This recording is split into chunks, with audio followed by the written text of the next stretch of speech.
Ya, pemirsa, ratusan orang sudah meregang nyawa akibat serangan Zionis Israel ini ke Palestina. Dan korbannya tentu saja adalah kondisi yang sangat memprihatinkan dari perempuan dan juga anak-anak. Kita akan memotret bagaimana Mas Hussein melihat bagaimana kondisi saat ini untuk kaum perempuan dan juga kaum anak-anak ataupun juga orang-orang yang tidak berdaya di Palestina, Mas Hussein. Ya, halo.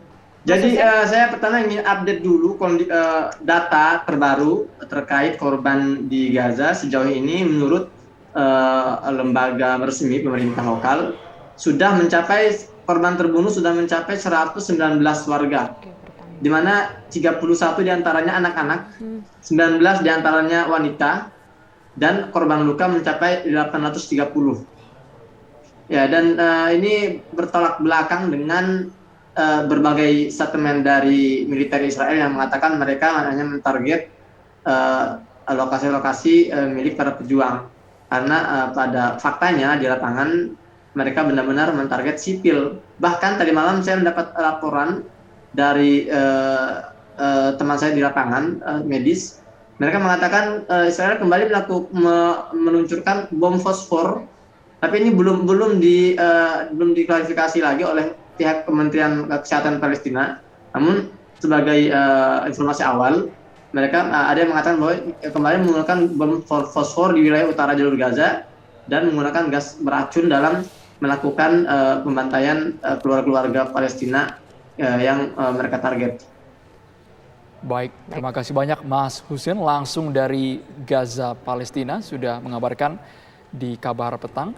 Kita nanti akan dialog juga bersama dengan pakar hukum internasional Prof. Hikmahanto. Kami ingin tahu sebenarnya mengapa dunia Arab seakan diam saja. Lalu bagaimana seberapa besar porsi peran dari Amerika Serikat dalam serangan Israel ke Gaza. Sesaat lagi Prof. Hikmahanto, kita harus mendengarkan kumandang azan maghrib untuk wilayah DKI Jakarta dan sekitarnya. Berikut ini. Selamat menjalankan ibadah sholat maghrib bagi Anda yang berada di wilayah DKI Jakarta dan sekitarnya. Saya ingin ke Prof. Hikmahanto. Prof, dari data terbaru yang kita dapatkan dari Hussein, warga negara Indonesia yang berada di Palestina, bahwa sudah ada 119 korban, 31 diantaranya merupakan kaum anak-anak. Ini kan sangat memprihatinkan kondisi kemanusiaan juga secara internasional. Tapi kalau misalnya kita melihat hubungan antara Israel dengan Amerika Serikat, seharusnya bagaimana peran dari Amerika Serikat itu sendiri, Prof?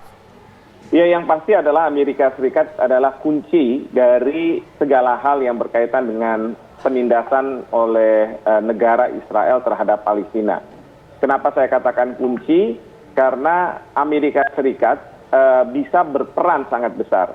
Ingat pada beberapa waktu yang lalu ketika Presiden Amerika Serikat dipegang oleh Donald Trump, dengan dia memindahkan kedutaan besar Amerika Serikat ke Jerusalem, itu sudah menyulut permasalahan karena tidak seharusnya Amerika Serikat melakukan itu, karena Perserikatan Bangsa-Bangsa sudah mengeluarkan resolusi bahwa Jerusalem itu tidak boleh menjadi ibu kota bagi Israel, negara Israel.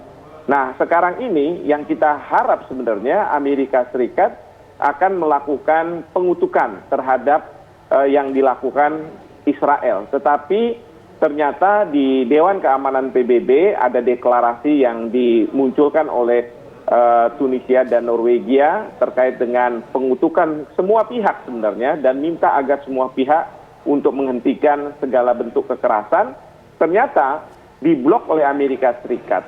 Nah, memang dalam kaitan seperti ini Amerika Serikat siapapun presidennya itu tidak akan melakukan tindakan yang katakanlah tidak membela Israel dalam hal penggunaan kekerasan. Mereka akan melakukannya, walaupun kita tahu Joe Biden adalah seorang presiden dari Partai Demokrat yang mengusung punya ideologi untuk perlindungan terhadap hak asasi manusia. Dan ini semua karena ada lobby Yahudi yang sangat luar biasa, baik di Amerika Serikat sendiri maupun lobby Yahudi yang ada di luar Amerika Serikat, yang dapat memaksa siapapun presiden di Amerika Serikat harus mempunyai arah kebijakan yang melindungi Israel, meskipun Israel itu melakukan tindakan-tindakan yang sangat tidak manusiawi. Seperti tadi dikatakan bahwa tindakan yang serangan yang dilakukan oleh Israel ini mengena kepada perempuan dan anak-anak yang kalau dalam hukum perang itu adalah mereka-mereka yang disebut sebagai non-kombatan.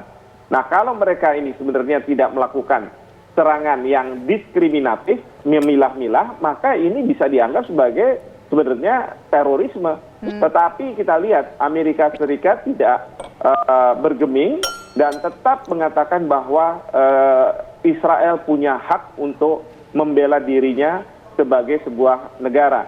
Dan sekarang ini yang kita tahu bahwa Amerika Serikat menurunkan special envoy, utusan khusus untuk mempelajari apa yang terjadi di Israel Palestina kemarin ini. Tetapi menurut saya kuncinya adalah Amerika Serikat. Oleh karena itu tindakan dari banyak negara sebenarnya harusnya mengarah ke Amerika Serikat untuk Amerika Serikat atas dasar kemanusiaan mereka mau melakukan sebuah tindakan untuk mengakhiri ini semua. Prof. Hikmahanto, menarik sekali ini ketika Prof mengatakan bahwa dalam tanda kutip kesannya Amerika melindungi Israel. Ini sangat kontradiksi dengan pernyataan Biden ingin kekerasan segera berhenti tetapi membela tindakan Israel di jalur Gaza.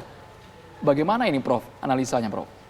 Ya, inilah makanya itu yang kita lihat bahwa mungkin secara kemanusiaan, mungkin secara ideologi dari Partai Demokrat, perlindungan terhadap hak asasi manusia harus dikedepankan. Tetapi permasalahannya adalah lobi-lobi Yahudi itu sangat kuat. Karena begini, kalau misalnya Joe Biden tidak berpihak pada Israel, maka meskipun di Amerika Serikat keturunan Yahudi itu tidak besar atau menjadi mayoritas sebenarnya di Amerika Serikat, tapi perekonomian Amerika Serikat banyak ditopang oleh mereka-mereka yang keturunan Yahudi di Amerika Serikat. Lalu kedua juga pemerintahan Joe Biden saya yakin ketika kampanye juga menerima sumbangan-sumbangan, donasi-donasi ya dari mereka-mereka yang keturunan Yahudi. Dan kemudian juga diaspora Yahudi dari berbagai negara tentu akan juga mempunyai kontak-kontak dengan mereka-mereka di pemerintahan di Amerika Serikat yang bisa mempengaruhi kebijakan yang diambil oleh Amerika Serikat. Jadi itu kontradiksi yang sekarang ini dihadapi oleh pemerintah Amerika Serikat dalam menangani masalah yang ada di Israel dan Palestina. Ya, artinya bisa dikatakan bahwa utang budi dari Israel kepada Amerika Serikat ini mengekang kaki Amerika Serikat untuk membuat kedamaian, begitu ya Prof ya. Lantas bagaimana nantinya, apakah kita bisa mengandalkan peran-peran katakanlah ada Cina, kemudian juga Rusia, ataupun juga negara-negara Arab lainnya yang bersatu maung begitu untuk membantu persoalan kedamaian ini, apakah bisa mewujudkan kedamaian di sana Prof? Tapi nanti kita jawab ya, usai jeda berikut kami kembali sesaat lagi.